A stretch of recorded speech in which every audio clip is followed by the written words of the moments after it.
what I can say is that the Palestinians have the full right of the whole land. The land is theirs. They live there for not 7 generations, maybe 70 generations. 70. Yes, you have to add a 0. In the 7th century. And what the Zionists did, not now, what they did for 100 years ago, by tricks, they bring up much Jews from European countries to make up a majority. And that's what I want to tell you before when you ask me what I have to say about the 7th of October. Every time you have to go back to the root, to understand the root. Yes, I'm a teacher. One time comes a child, teacher, he hit me. Oh, he's so bad. No, please, look the whole thing, what's happened, what you did to him before that. Yeah. You have to look the whole situation around. You can't say, oh, how did you judge the 7th of October? You have to look the whole picture. The same thing in everything, you have to look in the whole picture, in the rightful picture, on the right way. Don't ignore parts because you have a will so, because it's benefit for you. Please, look the picture objective like it is. Mm-hmm. Everybody knows that the Jewish population was very small, till 100 years ago, 120 years ago. It was very small percentage of Jewish people lives in the Holy Land. And there was a very beautiful life together with the Muslim people, because they have no aspirations to take over the land. So the Muslim people are really very, very kind people. In the hospitality is very, very good. It's unbelievable. Do you accept that in Islamic, you hear of Judeo-Christian history, but really if you look at Islamic Jewish history, the Islamic civilization always treated Jews better than Christians. I say this unreservedly, uncontested. The Jews that were driven out of Spain came to Ottoman Europe. The Jews were brought back to the Holy Lands by Salahuddin al-Ayyubi because the Crusaders had expelled them. There is a long history and tradition of flourishing Jewish communities, hence why you go to Morocco, you go to Turkey, there's still Jewish quarters with Jews still living there.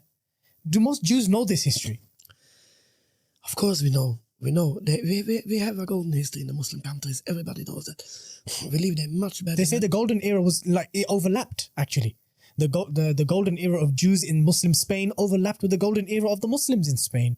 You would never find a Jewish golden era with a Christian golden era. Whenever the Christians had a golden era... I want just to take out Christians. I don't want to speak about other religions. Okay, no, of course. Speaking about Muslims, of course, 100%. Christian Europe's history is known though, Rabbi. Yes. Christian Europe's history. You said yourself the Europeans feel maybe a bit bad for what happened. However, we know that the Muslims treat us very good. We have very good hospitality in the Muslim countries, even today's day. And I'm sure that when you go now in the Muslim countries like Morocco, Turkey, right now, yes, I'm sure that the government give a special security for the Jewish people. I'm sure. I don't know from the news, but if you search for that, I'm sure that, let's say the Turkish government, I'm sure they're patrolling the Jewish neighborhood, especially that it could be some people where they get angry of Jews, yes. We have to protect them. Yes. I'm sure of that. There is.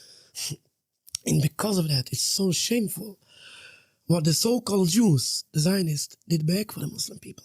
This they're paying back for such good hospitality. This is so shameful, and it's unacceptable. What can I say? This is one of the things I can't think about it. When I think about it, I get crazy. People knows the history, but from the other hand, because of all the bloodshed that's going on there, people are scared for their life. And Zionists confusing people, look, we're going to save you. Even you are anti-Zionist, you have to side with us. If not, you will be killed. The Muslims wants to throw all the Jews into the sea. They wants to kill all the Jews. Yeah? But I know that's false completely. It's not true. Of course it's not true. When I come to the protest this Saturday, yes, and last, the police stopped me. In one stage, they stopped me. Where do you go? It's danger. Where are you going? Watch yourself. I told them, don't worry. I show you a miracle. I going in, 3 people between hundreds, thousands of Muslims. Nobody touched me. Nobody say me even one bad word. So, but the Zionist false propaganda, what confusing people so much, this makes people to get confused. And they forgot all around. And they say the first thing I have to save my life here.